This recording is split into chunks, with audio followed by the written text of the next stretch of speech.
Welcome to News Breakdown.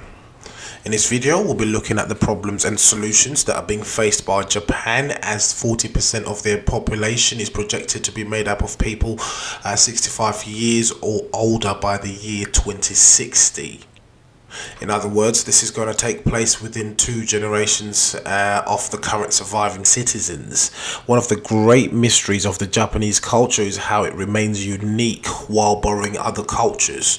No society has undergone greater changes than Japan since the mid-19th century, when it was forced out of isolation. Many of these changes were put in place by adopting foreign technology and customs, some in the most intimate aspects of Japanese lifestyle.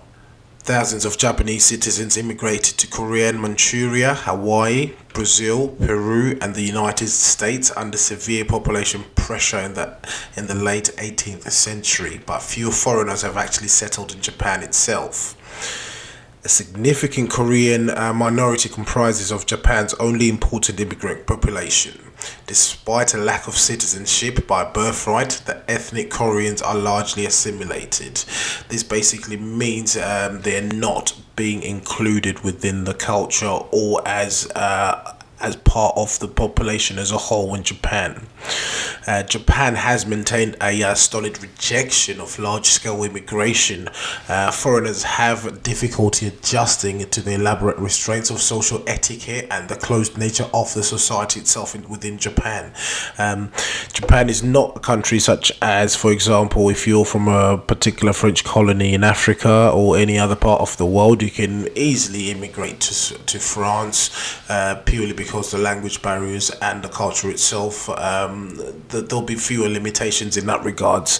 However, the Japanese language, with its borrowing of Chinese ideograms and more recently from Western languages, is more extremely difficult to learn, which in a way puts off people who'd love to move to Japan and actually experience the culture and be part of Japanese culture for a number of years. Now Japan actually faces a demographic crisis. Its population is projected to fall from 127 million to 87 million by the year 2060. Again, this is when 40% of the population will be 65 years or older. Unless Japan can reverse or limit this decline, narrowing markets, a growing social welfare burden, and an enormous public debt will torpedo the prosperous society. Labour shortages have already contributed to the GDP growth rate falling from more than 3% in the early 90s to only 0.5%. The next segment in this video will be looking at how this is actually affecting the Japanese economy. Due to the aging population, the Japanese economy has not gone unaffected. Japan's small firms, many of which are mom and pop operations, are dying out as their aging owners struggle to find successors, in another sign that the fast aging population is taking its toll on the world's third largest economy. The Japanese Prime Minister has targeted more business startups as crucial part of regenerating activity, but the impact has been minimal so far, with the number of small firms that are closing their doors at a near record high. However, the rate of startups among manufacturers has hovered well below shutdowns. A shutdown among small firms that serve as subcontractors for big firms and employ 7 out of 10 workers could pose the risk of a prolonged low growth. The construction industry is also facing a severe shortage of workers as well as aging owners. Small hospitals, clinics, and sake breweries are also facing acute shortages. In March 2016, about 26,700 firms shut down voluntarily as owners could not find successors or faced a dim business outlook, according to a Tokyo Shoko research. The number of these closures has tripled that of bankruptcies, hovering above 25,000 cases since the 2008 global financial crisis, compared with some of 16,000 at the start of this decade. The average age of a company owner in Japan is at an all-time high at 59.2 years old versus the 54 years which was back in 1990. About 2/3 of them lack successors, and the ratio is on the rise. This is 12 years more compared to the UK, which is an average age of 47 as a business owner. So what is Japan actually doing to fix this problem? By referring to Japan, we're referring to the Japanese government.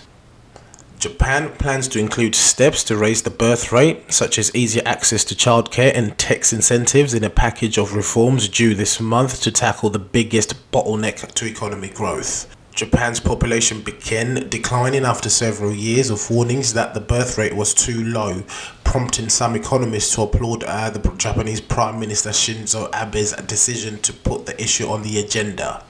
However, others warn that the government has fallen so far behind on the population issue that it will be difficult to raise the economic growth without opening up a large-scale immigration program. Most countries would turn to immigration, but this has met with resistance from politicians and the public, who prize the country's most homogeneous society.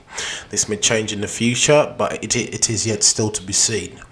The Japanese government wants to raise the birth rate to 1.8 per woman from 1.42 currently by loosening regulations on childcare providers and making it easier for women to return to work after their child is born. Other proposals the government will consider are easing the tax burden for some part-time employees and making interest-free loans available for higher education. The idea is to prevent the population from falling below 100 million from around 127 million currently. Advanced economies usually require a birth rate of around 2.1 children per woman simply to keep the population stable. Based on the figures reported in this video, it doesn't seem as if Japan is nowhere near that.